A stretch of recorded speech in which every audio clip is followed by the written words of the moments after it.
নবজাতক শিশু জন্মের পর যে বিপদ সংকেতগুলি দেখলে কিন্তু বাড়িতে বসে থাকা চলবে না, অবশ্যই কিন্তু চিকিৎসকের পরামর্শ নিতে হবে। প্রথমত যদি দেখেন নিউবর্ন বেবি অর্থাৎ নবজাতক শিশুর বেশি জ্বর, অর্থাৎ খুব বেশি জ্বর, 100 ডিগ্রির বেশি জ্বর হয়েছে, তো সেক্ষেত্রে কিন্তু বাড়িতে অপেক্ষা না করে অবশ্যই চিকিৎসকের পরামর্শ নিতে হবে।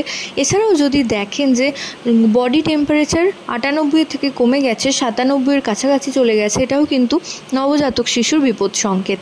এছাড়াও তৃতীয়ত যদি দেখেন কোনো শিশুর বুকের দুধ টেনে খেতে অসুবিধা হচ্ছে, অর্থাৎ সে বুকের দুধ ঠিকমতো টেনে খেতে পারছে না, এটাও কিন্তু বিপদ সংকেত। এছাড়াও যদি দেখেন হঠাৎ করে শ্বাসকষ্ট শুরু হচ্ছে, নিঃশ্বাস নিতে অসুবিধা হচ্ছে, তো অবশ্যই চিকিৎসকের পরামর্শ নিতে হবে। হঠাৎ করে যদি দেখেন আপনার শিশু নিস্তেজ হয়ে গেছে, খেলাধুলা করছে না, এটাও কিন্তু নবজাতক শিশুর বিপদের মধ্যে পড়ে।